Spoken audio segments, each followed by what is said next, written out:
결혼해서 이 집에서 같이 살겠다고. 집 살 때까지만 좀 봐주세요, 어머니. 여러분, 이 말을 믿으셨나요? 저는 믿었습니다. 그리고 그 믿음이 제 인생 최악의 선택이 되었습니다. 안녕하세요, 시청자 여러분. 오늘 제가 들려드릴 이야기는 한 며느리의 두 얼굴에 대한 이야기입니다. 겉으로는 천사 같았지만 뒤에서는 악마였던 그 여자. 그리고 그 여자 때문에 모든 것을 잃고 쓸쓸히 세상을 떠나야 했던 한 어머니의 이야기입니다. 이 이야기가 궁금하시다면 구독과 좋아요, 알림 설정까지 꽝 눌러주세요. 어머니, 제가 도와드릴게요. 박정숙 여사, 67세. 남편을 10년 전에 여의고 아들 하나, 딸 하나를 키워낸 평범한 어머니였습니다. 남편이 평생 모은 돈으로 산 서울 변두리의 30평 아파트. 비록 크진 않았지만 정숙 씨에겐 남편의 땀과 사랑이 배어 있는 소중한 보금자리였습니다. 아들 강민우, 35세. 대기업에 다니는 성실한 직장인이었습니다. 어머니 속을 한 번도 썩인 적 없는 효자였죠. 그런 민우가 어느 날 여자를 데려왔습니다. 엄마, 소개할 사람 있어. 내 여자친구 윤혜진이야. 윤혜진, 32세. 단정한 옷차림에 공손한 태도, 그리고 무엇보다 밝은 미소가 인상적인 여자였습니다. 어머니, 처음 뵙겠습니다. 민우 오빠한테 어머니 이야기 정말 많이 들었어요. 혜진은 정숙의 손을 두 손으로 꼭 잡으며 인사했습니다. 정숙은 그 따뜻한 손길에 마음이 놓였습니다. 우리 아들이 좋은 사람 만났구나. 어머니, 이거 제가 직접 만든 건데 드셔보세요. 혜진이 건넨 것은 정성스럽게 포장된 수제 쿠키였습니다. 아이고, 이걸 언제 만들었대? 어머니 만나 뵙는다고 어젯밤에 만들었어요. 민우 오빠가 어머니께서 달콤한 거 좋아하신다고 해서요. 그날 이후 혜진은 일주일에 두세 번씩 정숙의 집을 찾았습니다. 어머니, 제가 설거지 할게요. 어머니, 이거 인터넷에서 봤는데 무릎에 좋다고 해서 샀어요. 어머니, 요즘 날씨가 쌀쌀한데 감기 조심하세요. 정숙은 혜진이 올 때마다 흐뭇했습니다. 딸 민지도 예비 올케가 마음에 든다고 했죠. 엄마, 언니 정말 좋은 사람인 것 같아요. 오빠 복 터졌다. 6개월 후 민우와 혜진은 결혼했습니다. 어머니, 죄송하지만 당분간 여기서 살면 안 될까요? 결혼 일주일 전 혜진이 정숙에게 조심스럽게 물었습니다. 뭐, 당연하지. 신혼집 마련할 때까지 여기서 사는 거 어때서? 정말요? 어머니, 감사해요. 혜진은 정숙을 꼭 안았습니다. 정숙은 며느리의 따뜻한 체온에 행복했습니다. 이렇게 착한 애가 어디 있어. 내가 복 받았지. 결혼 첫날부터 혜진은 부지런했습니다. 어머니, 제가 아침 일찍 일어나서 식사 준비할게요. 아이고, 신혼인데 그럴 것까지야. 아니에요, 당연한 거죠. 어머니가 저희 재워주시는데요. 첫 주 혜진은 새벽 6시에 일어나 아침 준비를 했습니다. 시어머니와 시누이의 도시락까지 정성스럽게 챙겼죠. 언니, 정말 고마워요. 이렇게까지 안 해도 되는데. 민지가 미안해하자 혜진은 환하게 웃었습니다. 괜찮아요, 가족인데요. 하지만 그날 밤 방문을 닫은 혜진의 얼굴에서 미소가 사라졌습니다. 후, 연기하는 것도 일이네. 혜진은 거울 앞에 앉아 화장을 지우며 중얼거렸습니다. 조금만 참자. 이 집만 손에 넣으면 10억짜리 아파트야. 조금만 더 착한 며느리 연기하면 돼. 그녀는 가방에서 부동산 시세표를 꺼냈습니다. 시어머니 집 주변 아파트 시세가 빼곡히 적혀 있었죠. 30평에 10억. 이걸 팔아서 우리 집 사고 시어머니는 작은 데 보내고.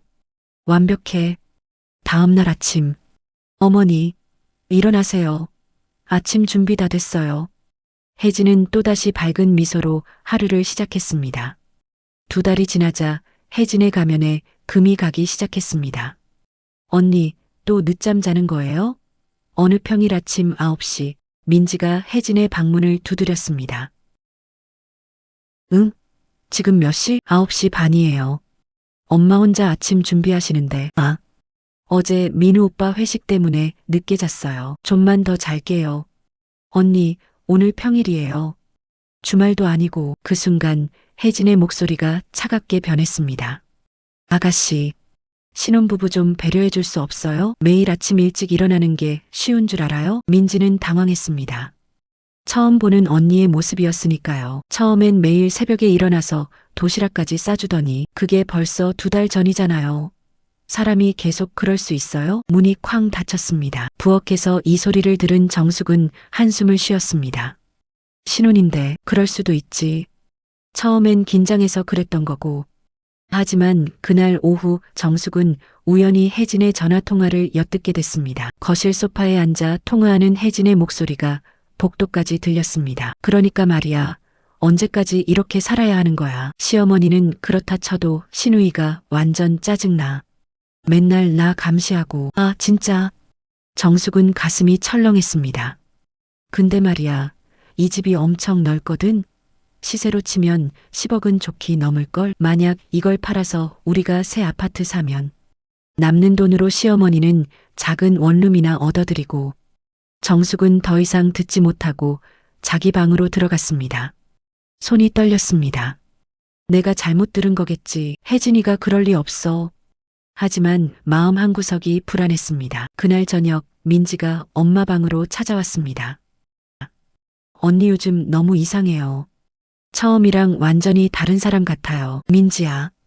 신혼인데 좀 이해해줘야지. 엄마도 눈치채셨죠? 언니가 우리 집을 노린다는 거.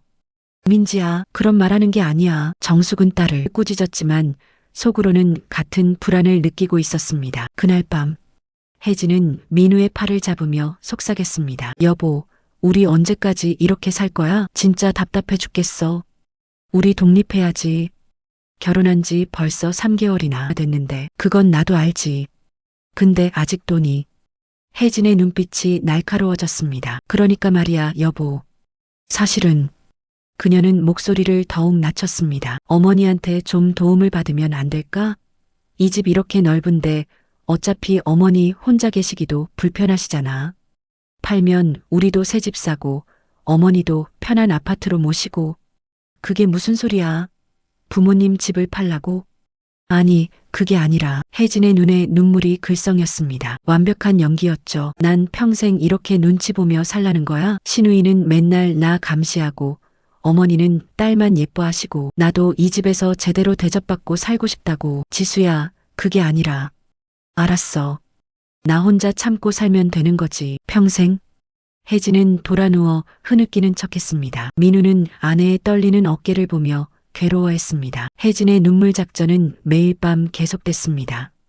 여보, 오늘 시어머니가 내 요리에 대고 뭐라고 하셨는지 알아? 뭐라고 하셨는데? 너무 짜다고. 내 엄마는 싱겁게 드시는데 내가 배려를 안 한다고. 사실 정숙은 그런 말을 한 적이 없었습니다. 단지 오늘은 간이 좀 센 것 같네라고 했을 뿐이었죠. 하지만 혜진은 매일 조금씩 왜곡된 이야기를 남편에게 전했습니다. 신우이가 자꾸 나를 무시해. 청소 안 했다고 핀잔 주고. 엄마가 내 친정 엄마랑 비교하시더라. 친정 엄마는 딸 시집 보낼 때 이것저것 해줬는데 우리 엄마는 아무것도 안 해줬다고. 여보, 나 이 집에서 며느리가 아니라 가정부인 것 같아. 맨날 눈치만 보고. 한 달 동안 매일 밤 이런 이야기를 들은 민우는 서서히 변하기 시작했습니다. 엄마가 혜진이한테 그렇게 했어? 엄마가 왜? 어느 일요일 아침 민우는 어머니께 조심스럽게 물었습니다. 엄마, 혜진이한테 좀 잘해주세요. 응? 내가 뭐 잘못했니? 요리가 짜다고 핀잔 주시고 청소 안 했다고 뭐라 하시고. 정숙은 어리둥절했습니다. 민우야, 나 그런 말 한 적 없는데? 누가 그러던? 혜진이가 그러던데요. 거짓말하겠어요? 그 순간 정숙은 깨달았습니다. 며느리가 아들을 조종하고 있다는 것을. 민우야, 혜진이 말만 듣지 말고 엄마 말도 좀 들어봐라. 엄마도 이제 며느리가 미워진 거예요? 그게 아니라. 알겠어요. 엄마는 항상 엄마 편이시니까. 민우는 방으로 들어가 버렸습니다. 정숙은 한숨을 쉬었습니다. 아들과 이렇게 언쟁을 한 게 태어나서 처음이었습니다. 그날 밤 혜진은 작전을 한 단계 더 높였습니다. 여보, 나 더 이상 못 참겠어. 우리 나가서 살자. 그러고 싶은데 돈이 없잖아. 전세금만 3억은 있어야 하는데. 그러니까 혜진은 남편의 손을 꼭 잡았습니다. 어머니한테 부탁해봐. 이 집 팔면 되잖아. 아, 그게 말이 돼? 엄마 집을 팔라고? 여보, 생각해봐. 어머니 혼자 이렇게 큰 집에 계시는 게 불편하시잖아. 관리도 힘드시고, 우리가 새 아파트 사면 어머니도 편한 작은 집으로 모시고, 우리는 독립하고, 남는 돈으로 민지 결혼 자금도 마련하고, 일석삼조잖아. 민우는 고개를 저었지만 혜진의 논리는 점점 더 그럴듯하게 들렸습니다. 여보, 이렇게 계속 살 거야? 우리 아기 가지면 어떡해? 이 좁은 방에서?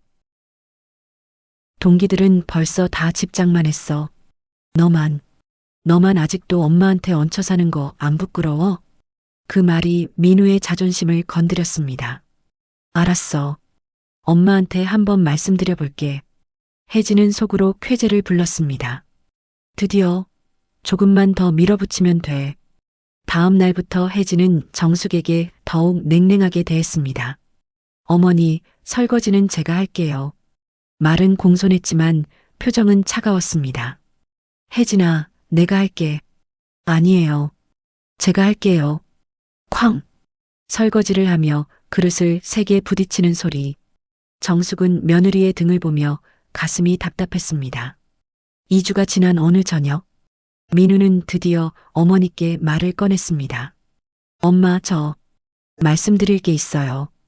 정숙은 이미 예감하고 있었습니다. 뭔데 그렇게 심각해? 이 집을 파는 게 어떨까요? 순간 정숙의 손이 떨렸습니다. 뭐라고? 엄마, 오해하지 마세요.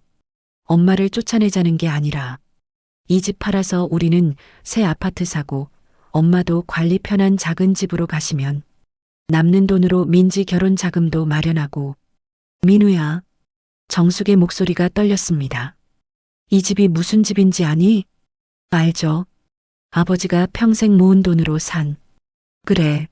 내 아버지가 돌아가시기 전에 마지막으로 남긴 게 이 집이야. 여보, 이 집에서 우리 손주들 얼굴 보며 살았으면 좋겠소라고 하셨어. 민우는 아버지의 임종 장면이 떠올라 가슴이 먹먹했습니다.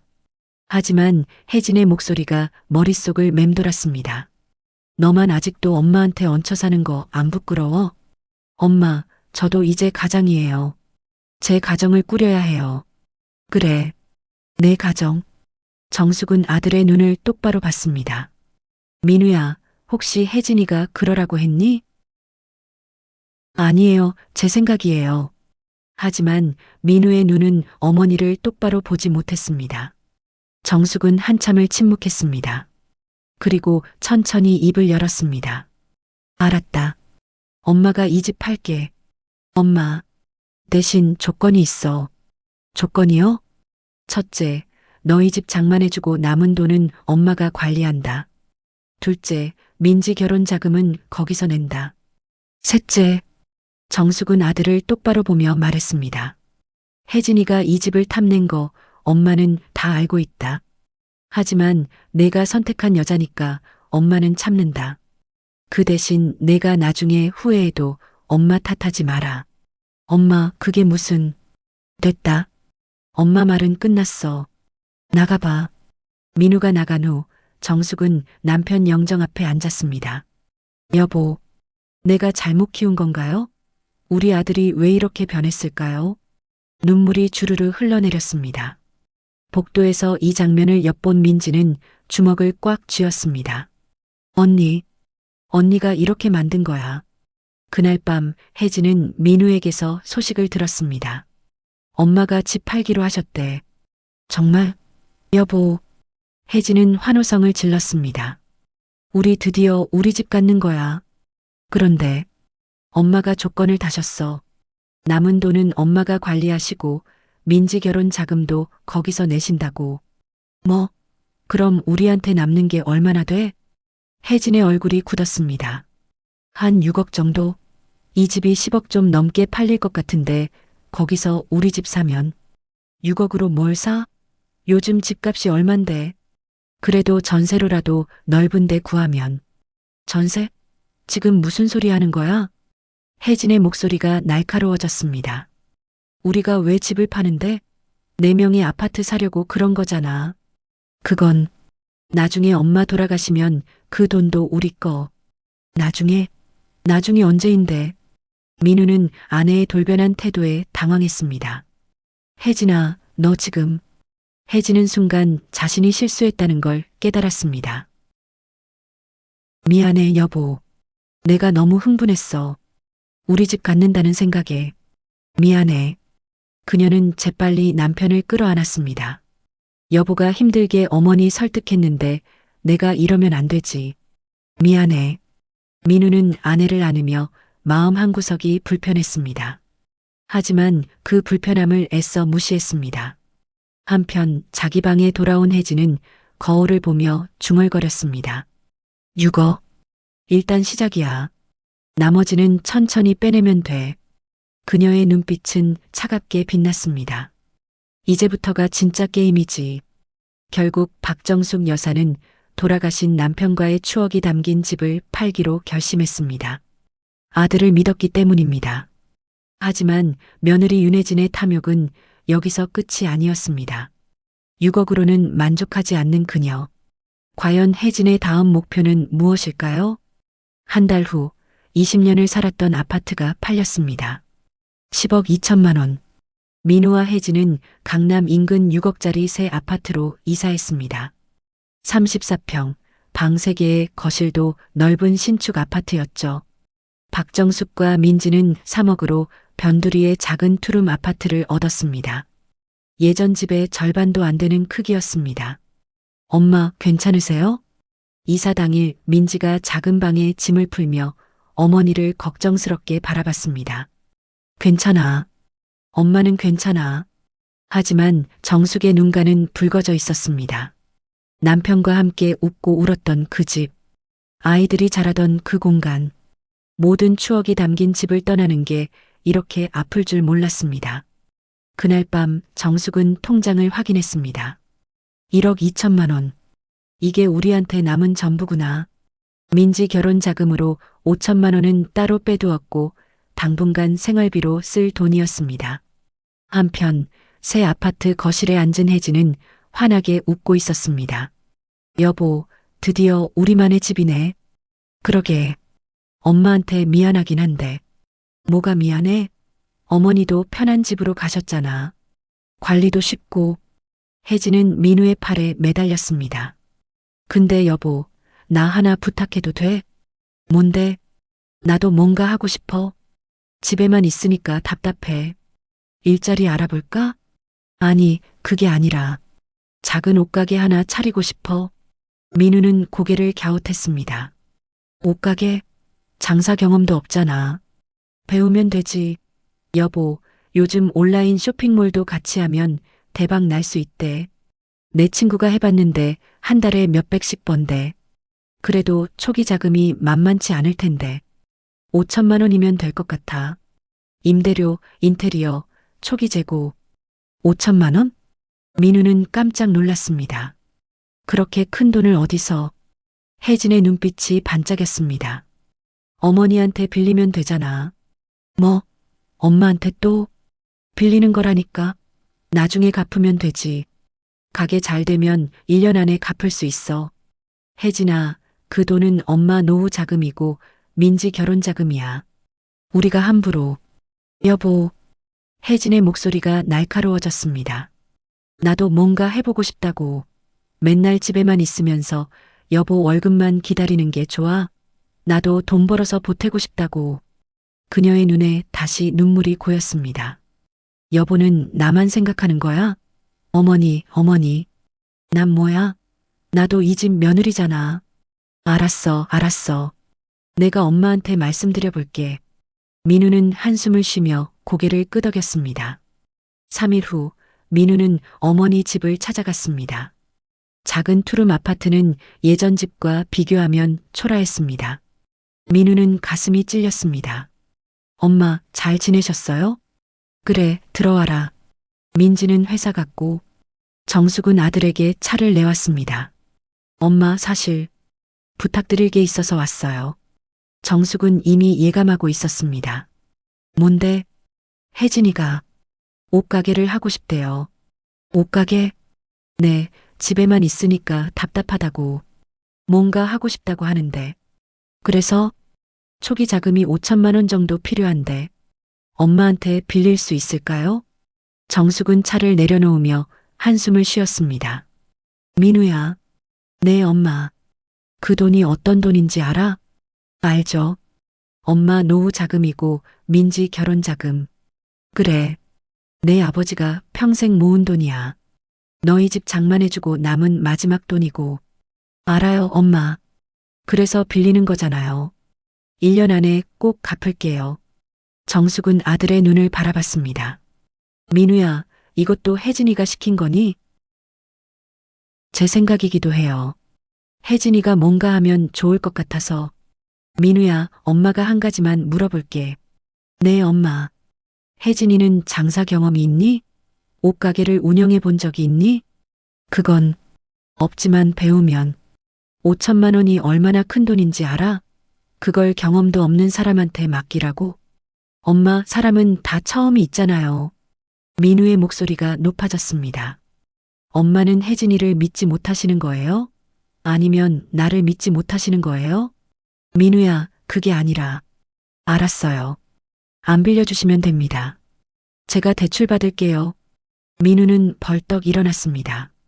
민우야, 잠깐만.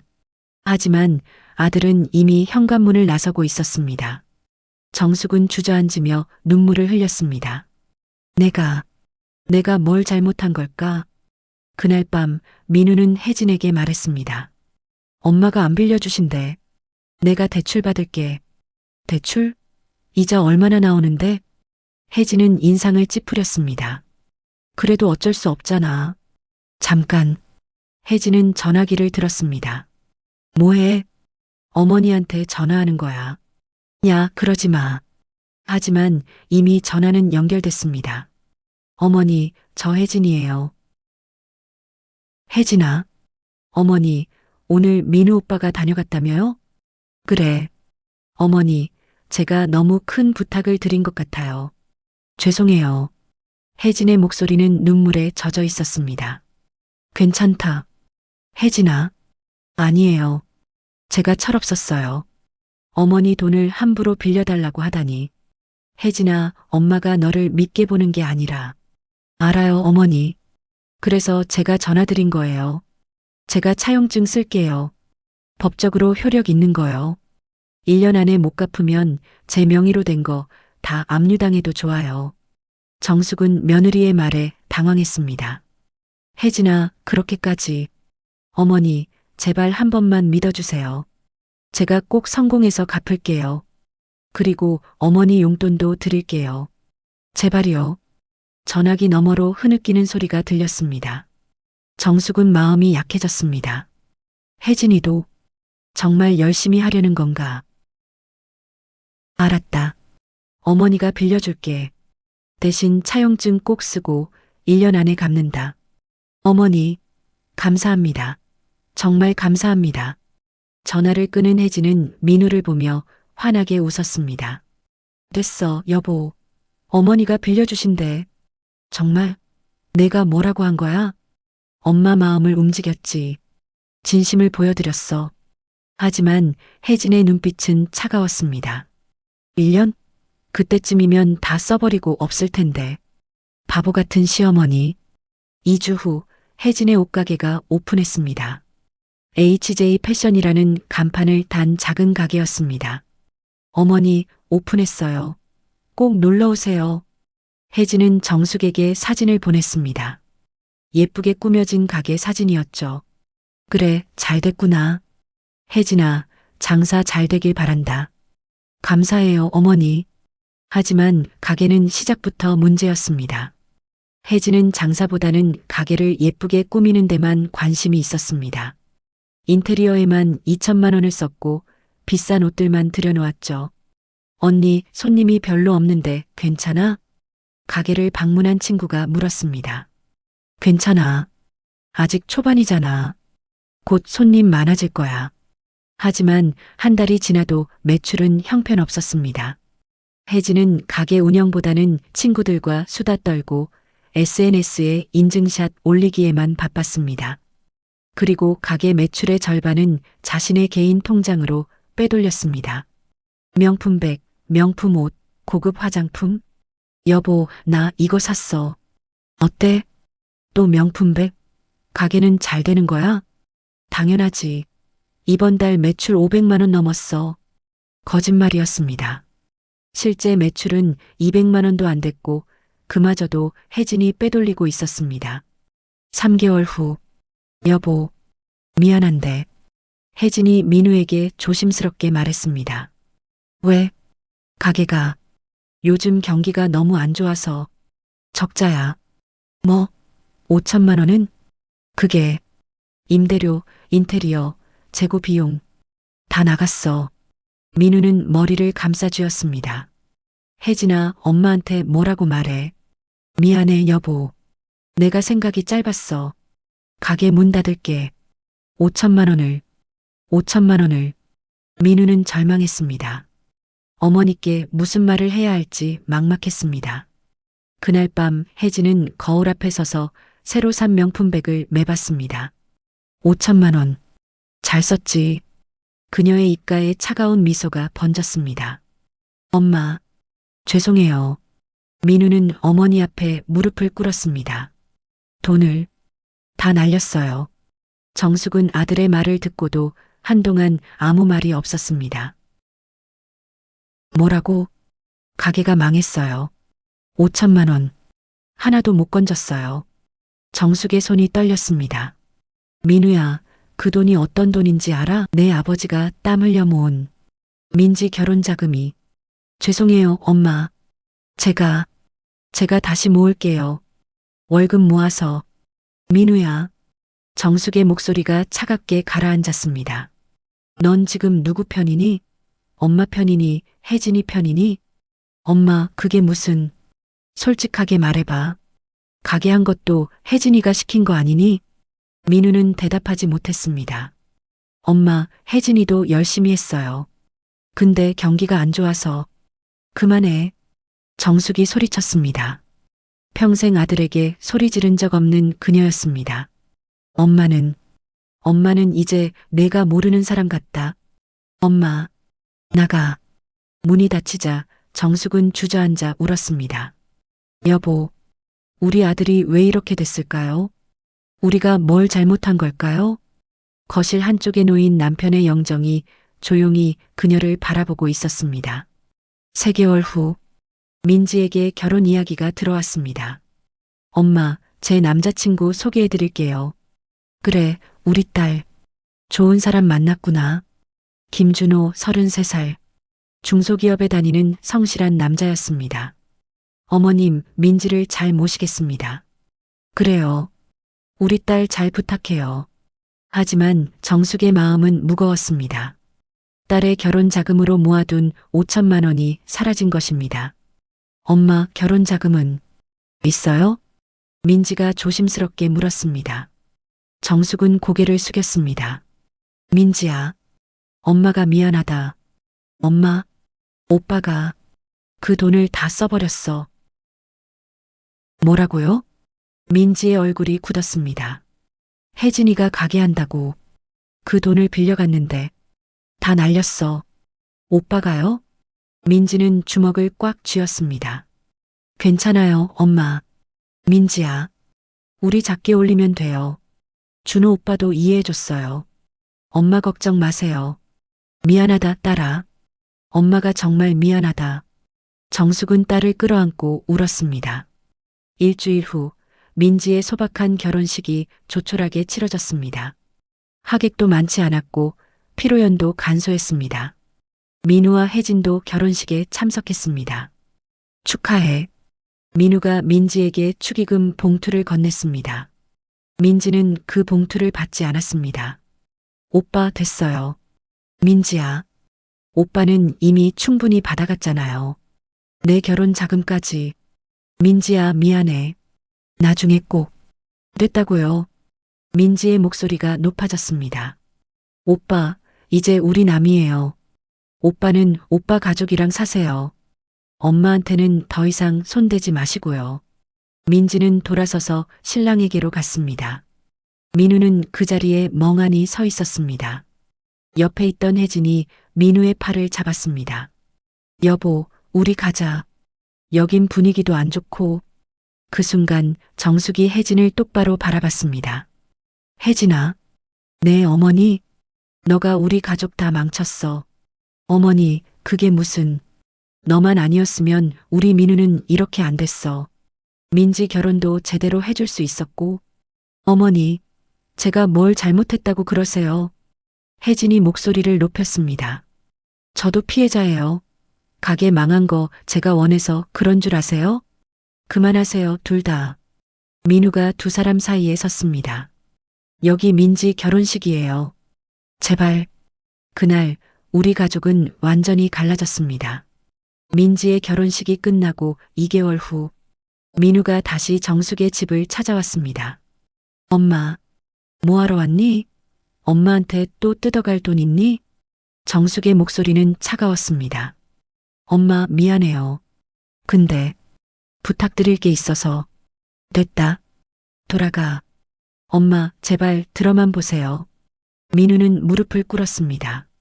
제가 회사에서 실수를 했어요. 뭐?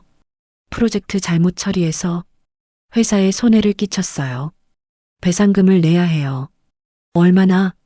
3억이요. 정숙은 아들을 멍하니 바라봤습니다. 민우야, 그게 무슨 소리야? 엄마, 제발요. 이 집을 팔아주세요. 그럼 배상금 내고 엄마는 저희 집에서 모시고. 민우야. 정숙은 벌떡 일어났습니다. 내가 정말 내 아들이 맞니? 엄마한테 집까지 빼앗으려고. 엄마, 제가 감옥 가면 어떡해요? 제발요. 사실 이것도 혜진의 거짓말이었습니다. 회사에서 실수한 것도 배상금도 모두 거짓. 혜진은 시어머니의 마지막 집마저 손에 넣으려는 계획을 세운 것입니다. 정숙은 아들의 얼굴을 보며 깨달았습니다. 이 아이는 이미 내 아들이 아니구나. 알았다. 엄마, 엄마가 이 집 팔게. 엄마, 감사합니다. 대신 조건이 있어. 정숙은 차갑게 말했습니다. 이 집 팔고 나면 우리 남이야. 엄마는 혼자 월세방 얻어서 살 테니까 너희는 신경 끄고 살아. 엄마, 그게 무슨. 저희 집에서 모시겠다니까요. 필요 없어. 엄마는 너희랑 같이 못 살아. 정숙의 목소리는 단호했습니다. 한 달 후 정숙의 작은 아파트도 팔렸습니다. 3억. 민우는 그 돈을 받아 새 아파트로 또다시 이사했습니다. 더 넓고 비싼 아파트였죠. 정숙은 그 돈 중 3천만 원만 받아 변두리의 낡은 월세방으로 들어갔습니다. 8평도 안 되는 좁은 방. 곰팡이 냄새가 나고 겨울엔 추운 반지하 방이었습니다. 엄마. 이사 당일 민지가 달려왔습니다. 엄마, 이게 무슨 방이에요? 여기서 어떻게 살아요? 괜찮아, 딸아. 엄마 혼자 살기엔 충분해. 엄마, 우리 집으로 가세요. 준호 오빠도 찬성했어요. 아니다, 민지야. 너희 신혼인데 친정엄마가 무슨. 엄마는 여기서 잘 살 거야. 정숙은 웃으려 애썼지만 눈물이 흘러내렸습니다. 그날 밤 혼자 남은 정숙은 좁은 방 한가운데 앉았습니다. 남편 영정을 무릎에 올려놓고 조용히 울었습니다. 여보, 우리 이렇게 될 줄 알았으면 그냥 그 집에서 둘이 늙어갈 걸 그랬어요. 한편 넓은 아파트 거실에 앉은 혜진은 환하게 웃고 있었습니다. 여보, 드디어 우리끼리 사네. 그래도 엄마가 그런 곳에서. 여보, 어머니가 원하신 거잖아. 우리 집 오시라고 했는데 안 오셨잖아. 혜진은 민우를 안으며 속삭였습니다. 이제 우리끼리 행복하게 살자. 응? 민우는 고개를 끄덕였지만 마음 한구석이 무거웠습니다. 그날 밤 민우는 꿈을 꿨습니다. 아버지가 나타나 그를 똑바로 바라보는 꿈. 민우야, 내가 뭘 하고 있는지 아니? 민우는 식은땀을 흘리며 깼습니다. 월세방으로 이사한 지 한 달. 정숙은 냉장고를 열어봤습니다. 김치 한 통, 계란 서너 개, 그리고 밥. 이것도 아껴 먹어야 하는데 70세의 나이에 혼자 사는 것은 생각보다 힘들었습니다. 월세 50만 원, 관리비 10만 원, 전기세와 수도세. 매달 나가는 돈만 80만 원이 넘었습니다. 3천만 원으로 3년은 버텨야 하는데 정숙은 계산기를 두드렸습니다. 그때 휴대폰이 울렸습니다. 엄마, 나 민우야. 왜? 엄마, 생활비 드리려고. 통장 번호 알려주세요. 정숙은 잠시 망설이다가 통장 번호를 알려줬습니다. 그래도 아들은 아들이지.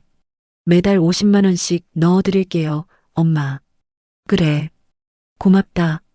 전화를 끊은 정숙은 조금 안도했습니다. 하지만 민우가 전화를 끊자마자 혜진이 다가왔습니다. 여보, 누구랑 통화했어? 엄마한테 생활비 보내드린다고.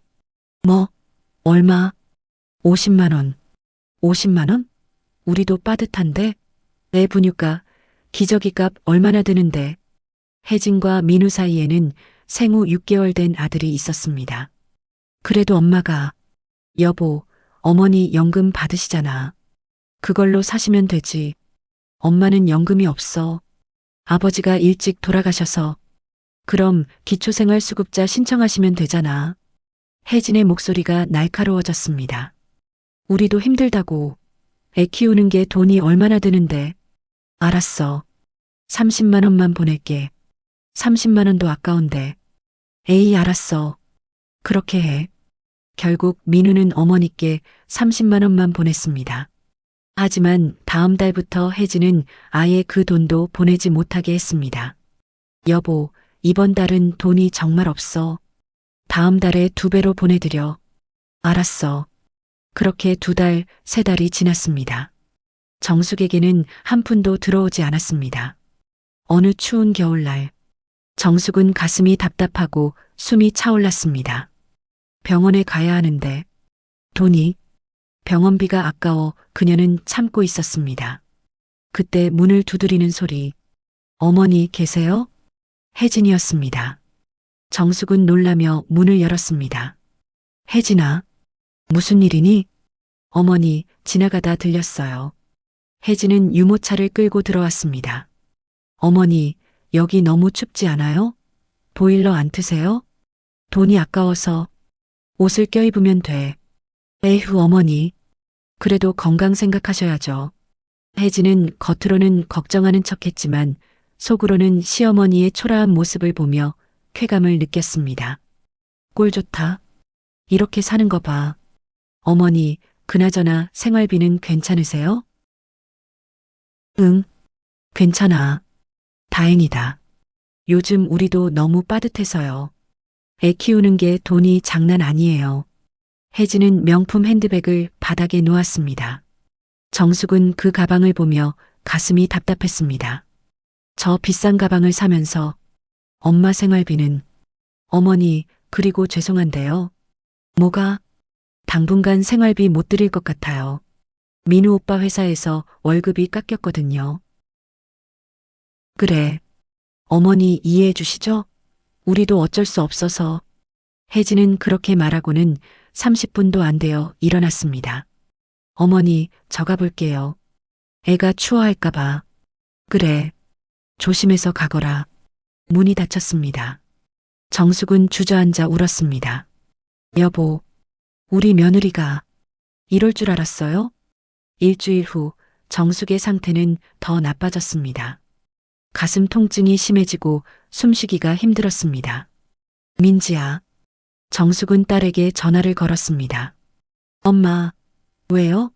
목소리가 왜 그래요? 민지야. 엄마가 좀 아픈 것 같아. 뭐, 지금 어디세요? 제가 바로 갈게요. 1시간 후 민지가 달려왔습니다. 엄마, 얼굴이 왜 이렇게 창백해요? 병원 가야 해요. 아니다, 민지야. 괜찮아. 괜찮긴요. 당장 가요.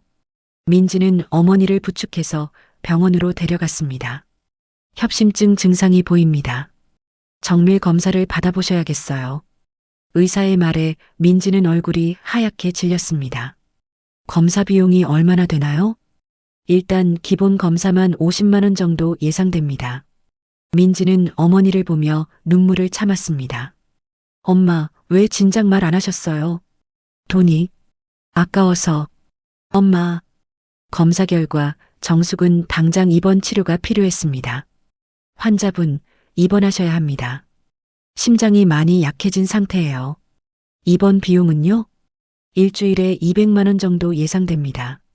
민지는 당황했습니다. 신혼인 그녀에게 200만 원은 큰 돈이었습니다. 엄마, 오빠한테 연락해 볼게요.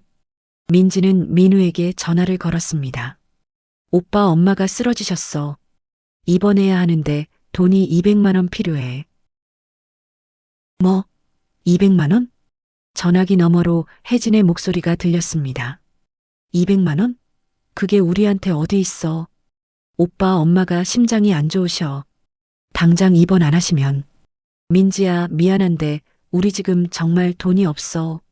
오빠, 나중에 갚을 테니까 내가 좀. 오빠, 엄마 생활비도 안 보내면서 무슨 소리예요? 그건 혜진이가. 됐어요. 민지는 전화를 끊어버렸습니다.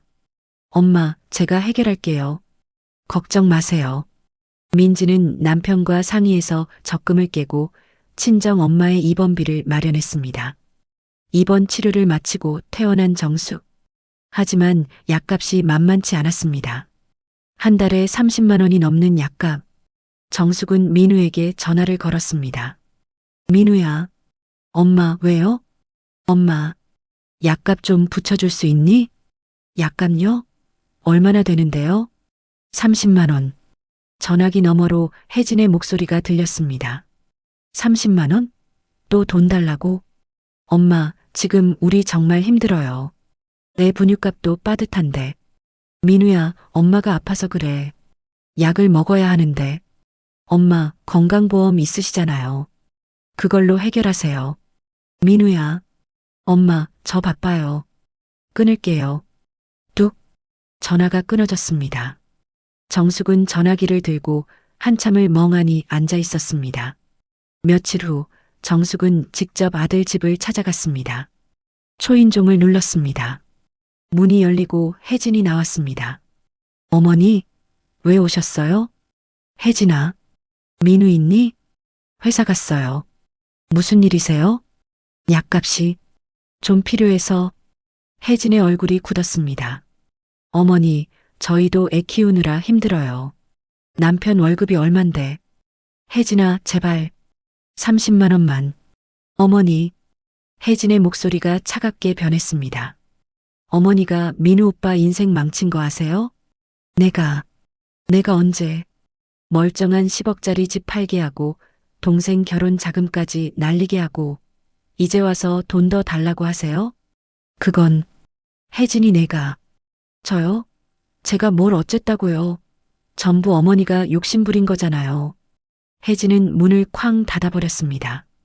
복도에 선 정숙은 주저앉아 울었습니다. 70평생 이렇게 무시당한 적이 없었습니다. 집으로 돌아온 정숙은 약 봉지를 바라봤습니다.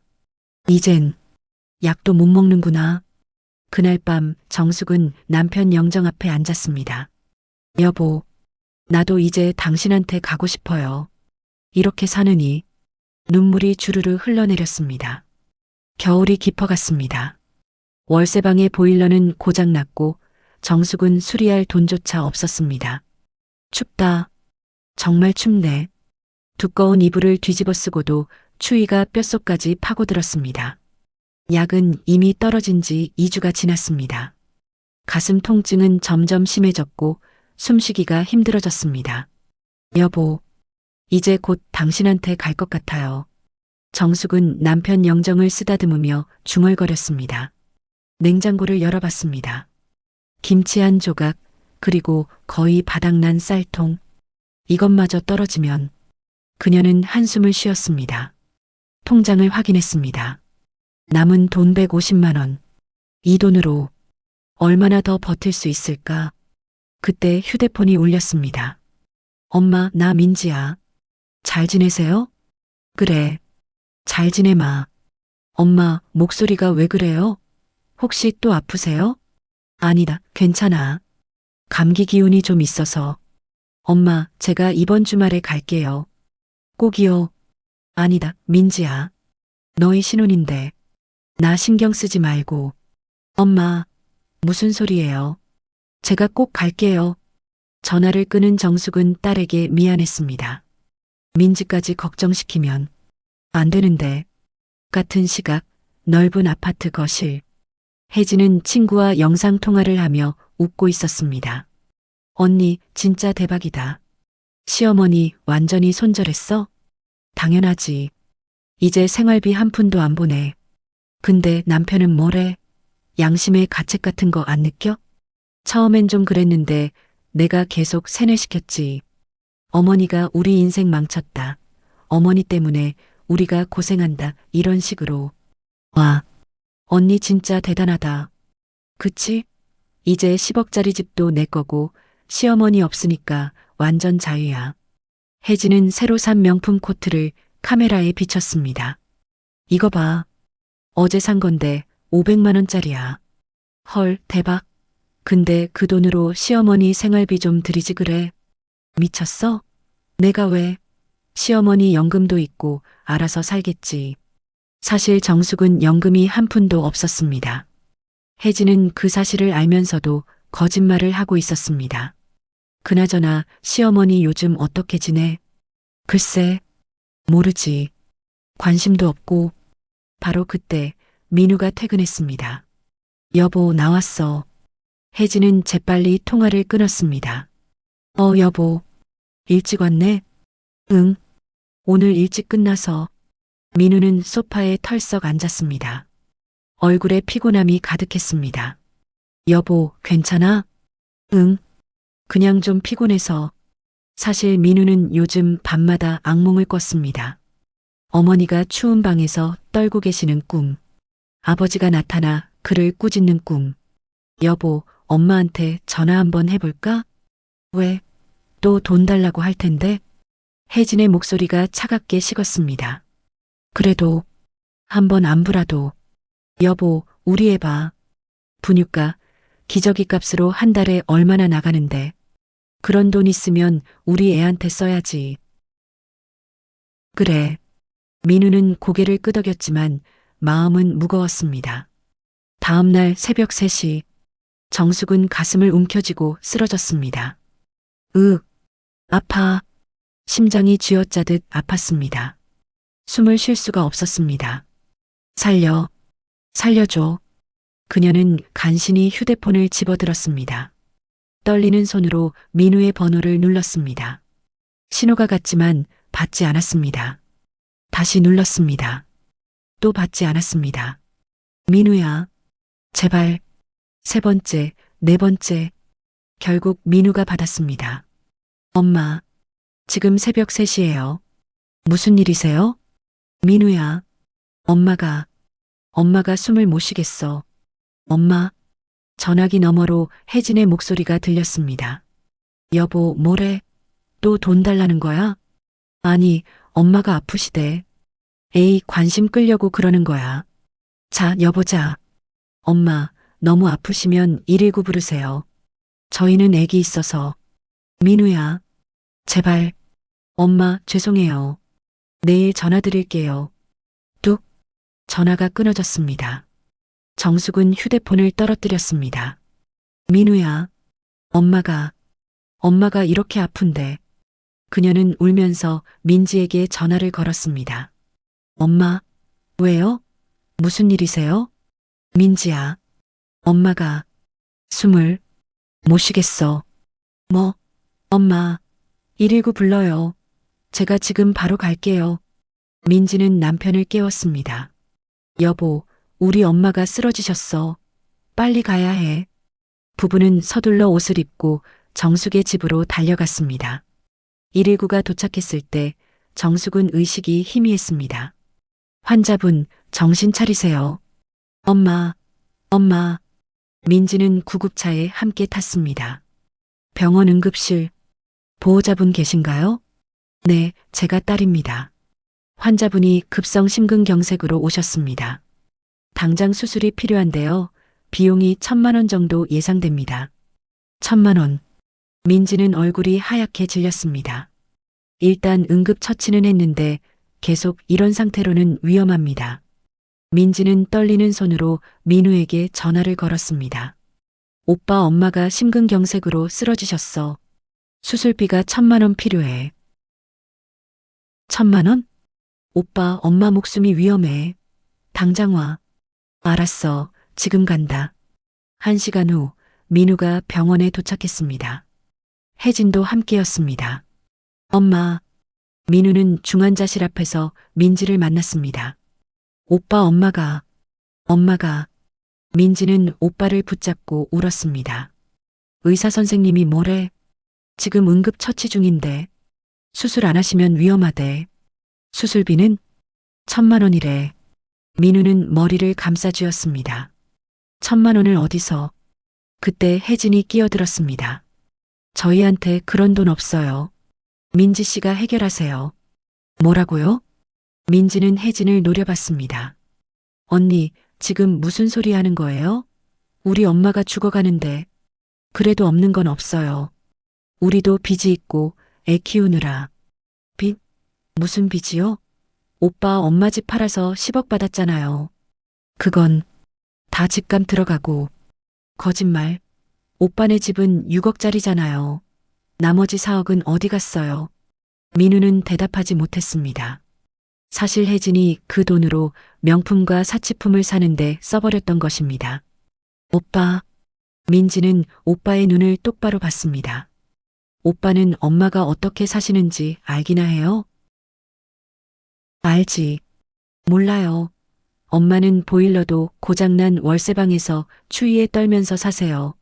약도 못 드시고 하루에 김치 한 조각으로 버티시면서. 뭐? 민우는 충격을 받았습니다. 그리고 오빠는 엄마가 새벽 3시에 전화하셨을 때 뭐 했어요? 그건 엄마가 죽어가면서 오빠한테 마지막으로 전화하신 거였어요. 그런데 오빠는 전화 끊으셨죠. 민우는 아무 말도 못했습니다.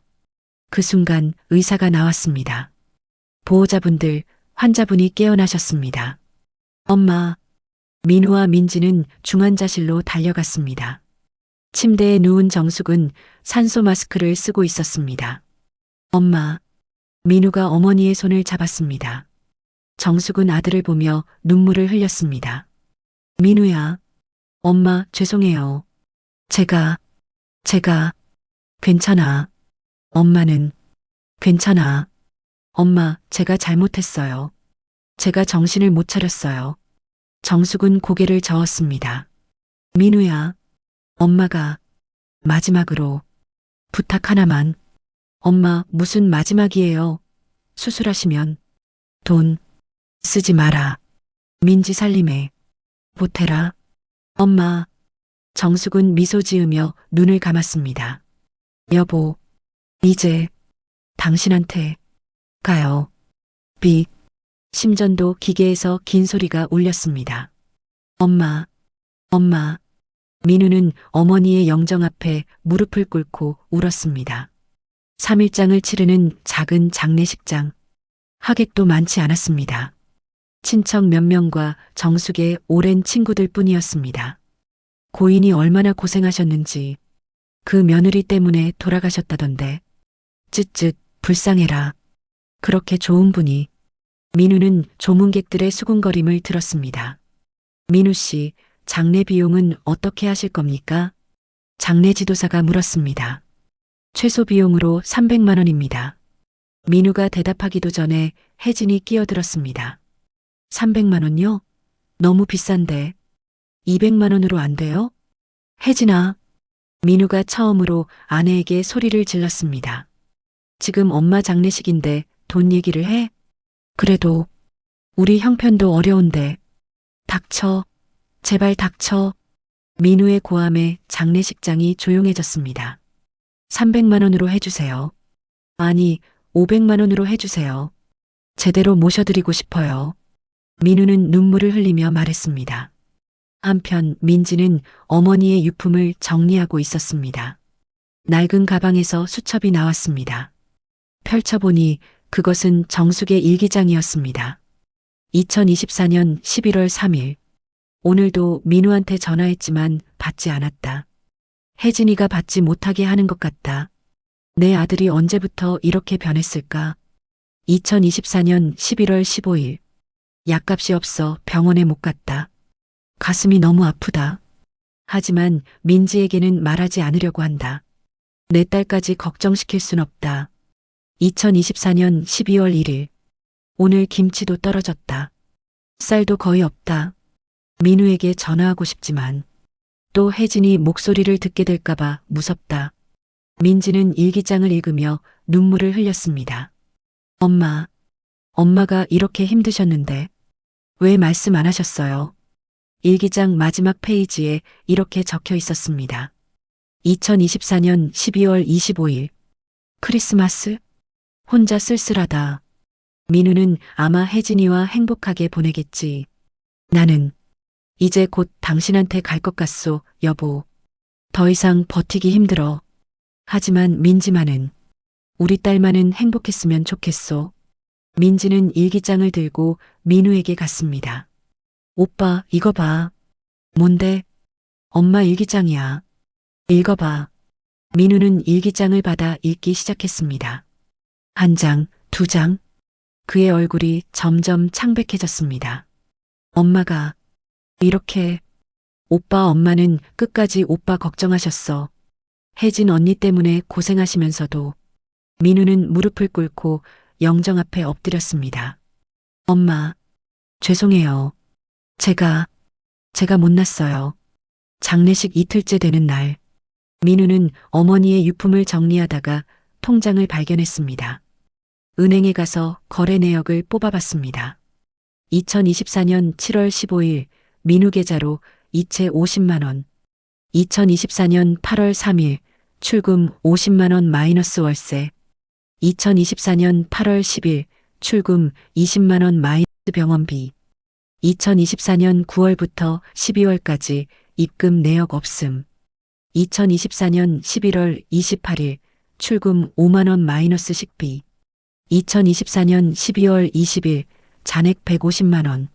민우는 통장을 보며 온몸이 떨렸습니다. 엄마가 이렇게 쪼개서 쓰셨구나. 나는 매달 생활비 보낸 줄 알았는데. 그는 혜진에게 매달 어머니 생활비 50만 원을 줬었습니다. 하지만 혜진은 7월에 딱 한 번만 보내고 그 뒤로는 자기가 몰래 썼던 것입니다. 민우는 집으로 돌아왔습니다. 거실에서 명품백을 정리하고 있는 혜진이 보였습니다. 여보 왔어? 장례식장 힘들었지? 혜진아. 민우의 목소리는 차가웠습니다. 왜? 엄마 생활비 보냈어? 뭐? 내가 매달 내게 50만 원씩 줬잖아. 엄마한테 보내라고. 너 보냈냐고. 혜진의 얼굴이 굳었습니다. 그거 7월에 딱 한 번만 보냈지? 그 뒤로는 너 혼자 다 썼고. 여보, 그게 그 돈으로 이거 샀지? 민우는 명품백을 집어들었습니다. 500만 원짜리 가방. 엄마는 김치 한 조각으로 버티셨는데. 여보, 진정해. 진정하라고? 엄마가 돌아가셨는데? 민우는 가방을 바닥에 내던졌습니다. 너 때문이야. 엄마가 돌아가신 게 너 때문이라고. 뭐? 나 때문? 혜진도 목소리를 높였습니다. 내가 뭘 잘못했는데. 나는 그냥 우리 가정을 위해서. 가정? 무슨 가정? 민우는 쓴웃음을 지었습니다. 너는 처음부터 엄마 돈만 노렸잖아. 10억짜리 집, 엄마 마지막 집 3억, 가게 자금 5천만 원. 다 내 계획이었지. 여보, 나 이제 알았어. 내가 어떤 사람인지. 민우는 서랍에서 서류를 꺼냈습니다. 이게 뭔데? 이혼 조정 신청서야. 혜진의 얼굴이 하얗게 질렸습니다. 이혼? 갑자기 무슨 소리야? 갑자기가 아니야. 나 이제야 정신 차렸어. 민우는 가방에서 녹음기를 꺼냈습니다. 이게 뭔데? 엄마가 돌아가시기 전에 민지한테 주신 거야. 녹음기를 재생했습니다. 마이너스 딸, 이거 잘 보관해라. 언젠가 내 오빠가 정신 차릴 때 들려줘. 그리고 정숙과 혜진의 대화가 흘러나왔습니다. 어머니, 당분간 생활비 못 드릴 것 같아요. 혜진아, 하지만 엄마가 약을. 어머니가 민우 오빠 인생 망친 거 아세요? 전부 어머니 탓이에요. 녹음은 계속됐습니다. 혜진이 정숙을 문전박대하는 장면, 생활비를 주지 않겠다는 장면, 온갖 모욕적인 말들. 민우는 눈물을 흘리며 들었습니다. 이게 내 진짜 모습이구나. 여보, 이건 오해야. 오해? 무슨 오해? 민우는 또 다른 서류를 꺼냈습니다. 이건 가게 장부야. 민지가 내 친구한테서 받아온 거지. 뭐? 넌 가게 매출을 반으로 줄여서 장부에 적고 나머지는 내 통장으로 빼돌렸어. 그 돈으로 명품 사고 친구들이랑 놀러 다니고. 혜진은 아무 말도 못했습니다. 5천만 원이 3개월 만에 사라진 게 아니야. 너 혼자 다 쓴 거지. 그리고 이건 민우는 마지막 서류를 꺼냈습니다. 회사 인사팀에 확인했어. 나한테 배상금 청구 같은 거 없었어. 엄마 집 팔게 한 것도 내 거짓말이었지. 혜진은 뒤로 물러났습니다. 여보, 나는 우리 가정을 위해서. 가정? 너한테 가정이 뭐야? 민우의 목소리가 떨렸습니다. 너는 처음부터 엄마를 이용할 생각이었어. 착한 며느리 연기하면서 엄마 재산 다 빼앗으려고. 아니야. 아니긴 뭐가 아냐. 엄마가 돌아가신 게 내 탓이야. 민우는 소리쳤습니다. 엄마는 약값도 없어서 고생하셨어. 병원도 못 가셨어. 추운 방에서 떨면서 김치 한 조각으로 버티셨어. 그런데 너는 500만 원짜리 가방을 샀지. 여보, 이혼하자. 나 더 이상 못 참겠어. 다음 날 장례식 마지막 날. 혜진도 장례식장에 나타났습니다. 어머니, 명복을 빕니다. 그녀는 영정 앞에 절을 했습니다. 민지가 혜진을 노려봤습니다. 언니, 여기서 뭐해? 장례식에 왔죠. 시어머니인데 당연히 와야죠. 시어머니? 엄마를 죽인 사람이 무슨 시어머니? 민지의 목소리가 높아졌습니다. 언니가 엄마한테 뭘 했는지 다 알아요. 민지 씨, 제가 뭘 어쨌다고. 생활비 안 보내고 약값도 안 주고 문전박대하고. 그게 사람이 할 짓이에요? 조문객들이 수군거리기 시작했습니다. 저 여자가 며느리야? 쯧쯧, 저런 며느리를 뒀으니. 혜진은 당황했습니다. 여러분, 오해예요. 저는 그때 민우가 나타났습니다. 혜진 씨, 나가주세요. 여보, 여보 아니에요. 우리 끝났어요. 여보, 제발. 나 잘못했어. 다시는 안 그럴게. 혜진은 민우에게 매달렸습니다. 늦었어요. 당신 때문에 우리 엄마 돌아가셨어요. 민우는 혜진의 손을 뿌리쳤습니다. 법적으로 이혼 진행할 거예요. 재산 분할도 최소한만 줄 거고. 여보, 그리고 엄마한테 한 일들 다 고소할 겁니다. 생활비 착복, 재산 갈취, 학대. 전부요. 혜진의 얼굴이 하얗게 질렸습니다. 당신은 대가를 치러야 해요. 우리 엄마한테 한 일에 대해서. 민우는 돌아서서 어머니 영정 앞에 앉았습니다. 엄마, 늦었지만 이제라도 정신 차렸어요. 용서해 주세요. 혜진은 장례식장을 나갔습니다.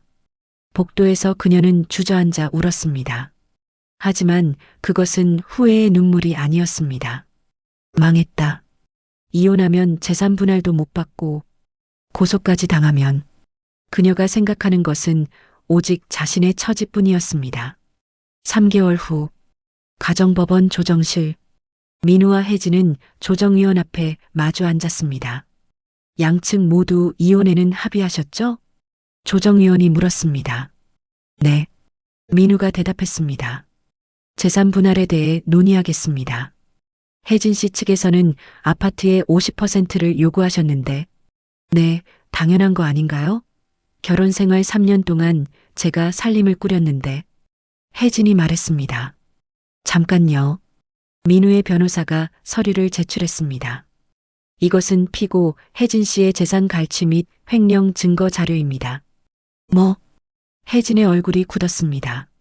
첫째, 시어머니 생활비 착복건.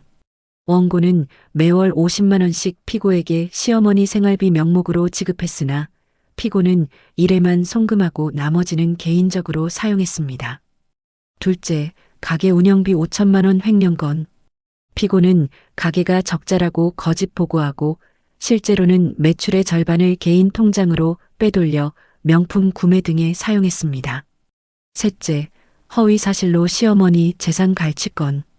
피고는 원고에게 거짓 정보를 주어 시어머니의 아파트를 매각하게 만들었습니다. 조정위원은 서류를 검토하며 고개를 끄덕였습니다. 이 증거들이 사실입니까, 혜진 씨? 저는 혜진은 말을 잇지 못했습니다. 또한 시어머니 학대 및 방임건도 있습니다. 시어머니가 병환 중임에도 생활비와 약값을 주지 않아 결국 사망에 이르게 한 점. 잠깐만요. 혜진이 소리쳤습니다. 그건 제 잘못이 아니에요. 시어머니가 연금도 있으시고 시어머니는 연금이 없었습니다. 피고가 거짓말을 한 겁니다. 변호사의 말에 조정위원의 표정이 굳어졌습니다. 혜진 씨, 이 정도면 형사 고소도 가능한 사안입니다. 저는 재산 분할은 인정할 수 없습니다. 오히려 피고가 원고에게 손해배상을 해야 할 상황입니다. 조정위원이 판단을 내렸습니다. 최종 결정은 이렇습니다. 이혼은 성립하되 재산 분할은 혜진 씨에게 10%만 인정합니다. 그리고 횡령한 생활비와 가게 운영비는 반환하셔야 합니다. 10%요? 말도 안 돼요. 더 원하시면 재판으로 가시죠. 그럼 형사 고소까지 진행될 텐데 괜찮으시겠습니까? 혜진은 입을 다물었습니다. 서명하세요. 민우가 차갑게 말했습니다. 혜진은 떨리는 손으로 서류에 서명했습니다. 이혼 후 한 달, 혜진은 작은 원룸에서 살고 있었습니다. 재산 분할로 받은 돈은 겨우 6천만 원. 그것마저 횡령한 돈을 반환하느라 절반이 사라졌습니다. 망했어. 완전히 망했어. 그녀는 텅 빈 냉장고를 바라보며 한숨을 쉬었습니다. 친구들도 모두 등을 돌렸습니다. 언니 미안한데 나 바빠서. 혜진아, 우리 이제 연락하지 말자. 너 때문에 내 이미지까지 나빠져. SNS도 폐쇄했습니다. 악플이 너무 많이 달렸으니까요. 시어머니 죽인 며느리. 돈만 밝히는 사기꾼. 인간 쓰레기. 혜진은 재취업을 시도했지만 쉽지 않았습니다. 혹시 강민우 씨 전 부인이신가요? 면접관이 물었습니다. 아, 네. 죄송합니다. 저희 회사는 도덕성을 중요시하는 곳이라서요. 면접은 계속 떨어졌습니다. 어느 날 혜진은 거울 앞에 섰습니다. 초라하고 지친 자신의 모습. 내가 왜 이렇게 됐지? 그 순간 그녀는 깨달았습니다. 모든 것이 자신의 탐욕 때문이라는 것을. 하지만 이미 늦었습니다. 같은 시각, 민우는 민지와 함께 어머니 산소를 찾았습니다. 엄마 왔어요. 민우는 무릎을 꿇고 절을 했습니다. 엄마, 이혼했어요. 그리고 혜진한테 엄마가 당한 일들 다 법적으로 처리했어요. 하지만 엄마, 그게 다 무슨 소용이에요. 엄마는 이미. 민우는 울었습니다. 엄마, 제가 정말 잘못했어요. 제가 정신을 차렸어야 했는데. 혜진이 말만 듣고 엄마를 버렸어요. 민지도 오빠의 어깨를 감싸 안았습니다. 오빠, 엄마는 오빠를 용서하셨을 거예요. 아니야, 민지야. 나는 용서받을 자격도 없어. 오빠, 엄마는 마지막까지 나를 걱정하셨어. 일기장에도 그렇게 적혀 있었잖아. 그런 엄마를 나는. 민우는 땅을 치며 울었습니다. 오빠, 이제라도 정신 차렸잖아요. 이제부터라도 잘 살면 돼요. 그게 엄마를 위하는 거예요. 민지의 말에 민우는 고개를 끄덕였습니다. 그래. 잘 살아야지. 엄마를 위해서라도. 민우는 가방에서 통장을 꺼냈습니다. 민지야, 이거 뭔데요? 혜진한테서 받아낸 돈이야. 생활비 착복한 거, 가게 자금 횡령한 거, 다 합쳐서 3천만 원. 오빠, 이거 내가 가져. 엄마가 내 결혼식 제대로 못 해줘서 얼마나 마음 아파하셨는데. 오빠, 됐어요. 저는 받아. 이건 원래 내 거였어. 엄마가 너를 위해 모아두신 거잖아. 민지는 눈물을 흘리며 통장을 받았습니다. 고마워요, 오빠. 내가 뭘. 미안하지. 두 남매는 어머니 산소 앞에서 한참을 함께 울었습니다. 2년이 흘렀습니다. 민우는 작은 아파트에서 아들과 함께 살고 있었습니다. 아빠, 할머니 사진이에요? 5살이 된 아들이 물었습니다. 그래, 이분이 내 할머니야. 할머니는 어디 계세요? 하늘나라에 계셔. 하지만 항상 우리를 지켜보고 계시지. 할머니 보고 싶어요. 그래. 아빠도 보고 싶단다. 민우는 아들을 안으며 어머니 영정을 바라봤습니다. 엄마, 제가 이 아이는 잘 키울게요. 엄마처럼 희생하고 사랑하는 법을 가르칠게요. 그의 삶은 이전과 완전히 달라졌습니다. 사치도 하지 않고 성실하게 일하며 아들에게 올바른 가치관을 심어주려 노력했습니다. 한편 어느 작은 식당, 설거지를 하는 여자가 있었습니다. 혜진이었습니다. 혜진 씨, 그릇 좀 더 빨리 닦아요. 네, 사장님. 그녀는 더 이상 명품백도 화려한 옷도 없었습니다. 낡은 작업복을 입고 하루 종일 설거지를 했습니다. 쉬는 시간 그녀는 휴대폰으로 민우의 SNS를 봤습니다. 아들과 행복하게 웃는 민우의 사진. 부럽다. 내가 탐욕만 부리지 않았으면. 하지만 이미 늦었습니다. 그녀가 선택한 길의 끝은 이곳이었습니다. 어느 일요일, 민우와 민지는 아이들을 데리고 어머니 산소를 찾았습니다. 할머니, 저희 왔어요. 아이가 밝게 인사했습니다. 엄마, 잘 계시죠? 민우가 꽃을 놓으며 말했습니다. 엄마가 가르쳐 주신 대로 살려고 노력하고 있어요. 정직하게, 성실하게, 그리고 가족을 사랑하면서요. 민지도 어머니께 절을 했습니다. 엄마, 저희 다 잘 살고 있어요. 걱정 마세요. 바람이 불어왔습니다. 마치 어머니가 대답하는 것 같았습니다. 고생했다, 내 자식들아. 민우는 하늘을 올려다보며 눈물을 흘렸습니다. 엄마, 사랑해요. 그리고 정말 죄송해요. 여러분, 이것이 바로 탐욕의 끝입니다. 윤혜진은 모든 것을 얻으려다 모든 것을 잃었습니다.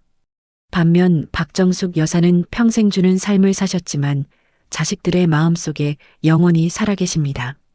진정한 부는 돈이 아닙니다. 가족의 사랑, 신뢰, 그리고 존중입니다. 부모님을 공경하고 배우자를 존중하며 정직하게 사는 것. 그것이 진정한 행복의 시작입니다. 여러분의 가정은 행복하십니까? 시청해 주셔서 감사합니다. 다음에도 좋은 이야기로 찾아뵙겠습니다.